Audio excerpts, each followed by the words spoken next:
Hi, everyone, and welcome to Thursdays with Thoth. I'm Rosemary, and you're watching Good Journeys Tarot.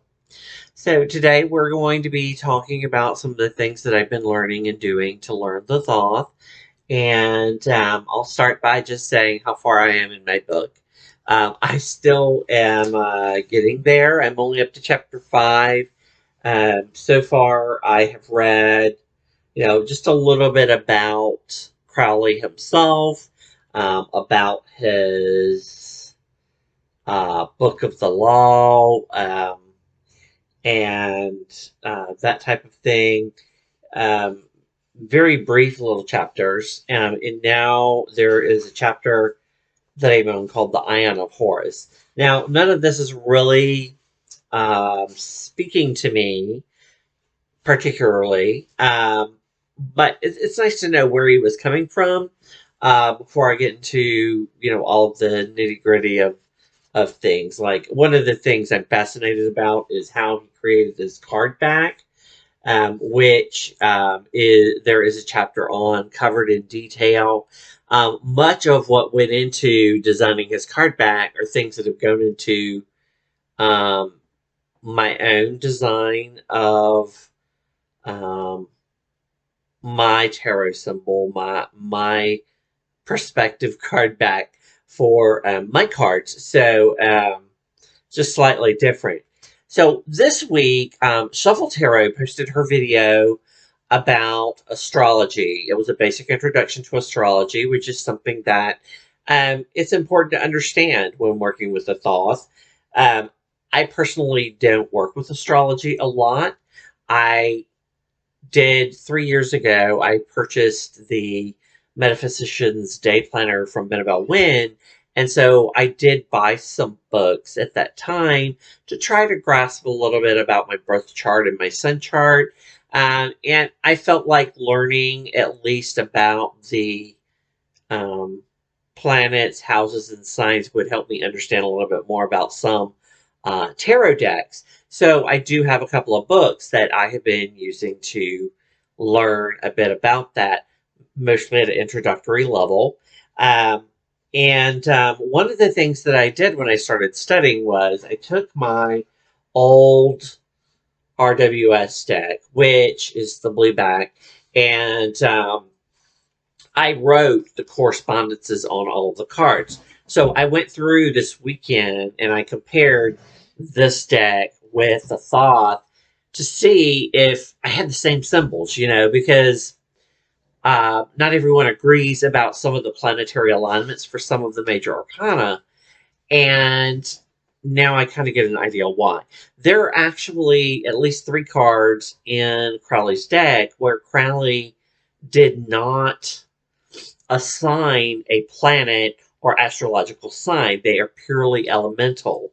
Now, those 3 cards, the Fool, the Chariot, and the Ion, um, people do attempt when they're talking about the RWS and other tarot decks to assign planetary and symbols at least. For example, the Fool I've always known as being Uranus, but that's not necessarily true for Crowley. Um, so, that being said, I just wanted to be sure I wasn't having to learn something new from scratch, that I had already started that process. And so I have. I had started studying the symbols which appear on this deck as part of my study of astrology for tarot in general. So that was good. One of the things I did in order to start learning that was I had purchased the Oracle of the Radiant Sun. The thing about this deck, the reason I purchased it to learn about astrology is that it goes through and it has each of the signs in relation to each of the planets. So, for example, these are all of the sun cards. So, this would be your basic cards that represent all of your astrological signs um, with their base meaning, right? Um, and so that's been helpful to be able to pull these cards and look at them and see their keywords, which relate directly to the meaning of those astrological signs. And that's the basics of where we are. And the guidebook, which actually turns out to be really great, um, primer on astrology, has most of the same information that it's going to be in the other two books that I'm going to show you that I have that I'm looking at as I work with astrology. It does talk about the planets. It does talk about the astrological houses and the 12 signs. And then it starts relating them together. So this first section here is each of the astrological signs in the sun. Okay, so these would be your base meanings, which is where we started this week. Um, and so there is a keyword, and there's a little bit of brief description for each one. And then there's some information about interpreting this sign in a person's life or in correlation to events. And so this is where I started, and this was really good information that I have enjoyed working with. Um, but then I also purchased two other books. I have Astrology for Real Life. Now, this is actually sort of a workbook. It has exercises in it. I've only really used it as reference so far to compare what it says about the signs. Compared to my other sources, being this guidebook for the Oracle of the Radiant Sun, and then this other book, which is by far my favorite, uh, and that is this one called The Secret Language of Astrology, and it is by Roy Gillette, and it too will walk through the planets and the houses and then the signs. And I wanted to just briefly look at one of the signs in here. And we're going to go ahead and go with Libra because that is my sign. And I have just celebrated my birthday. Um, I think these images would just be beautiful cards. But this is each one starts with an image that correlates to the astrological sign. It's going to have some information about the sign. It's also going to have these charts. One of these is about associations, and it actually has keywords, phrases, I phrases, which if you see Shuffle Tarot's video, she uses I phrases from a set of cards that she has.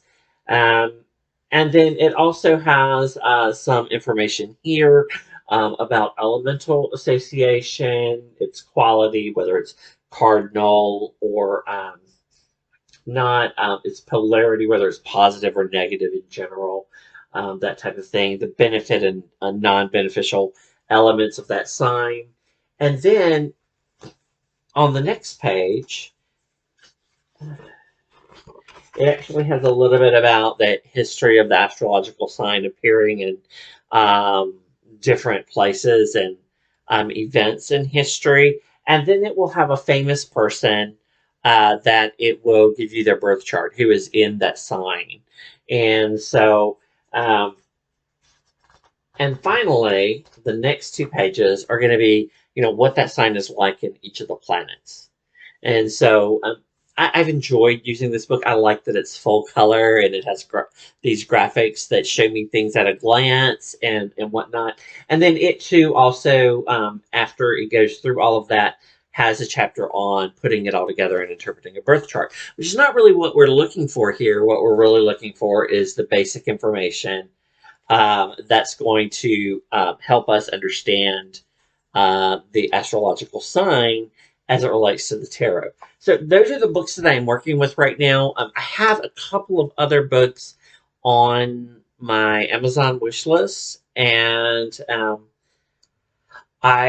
I have been hesitant to buy too many books on astrology because for the most part, all three of the sources I'm looking at right now pretty much agree with one another and have the same types of information in different formats and matches what I'm reading online. So I don't really, maybe it would be beneficial to get a book on astrology and the tarot, which Shuffle Tarot, Nina does reference on her channel. So that's where I am right now, what I'm working on and what I'm studying. Some of my resources for this week's topic of astrology. And fortunately for me, I'd already started looking at this, so I'm not starting from square one with no information. But again, it's not something that I work with every day, so I am having to go back through and study it some more.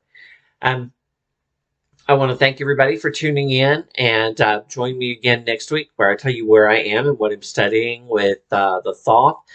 Maybe I will have some examples of these astrology correspondences in the cards, and how I've used that at that time. Until next time, good journeys.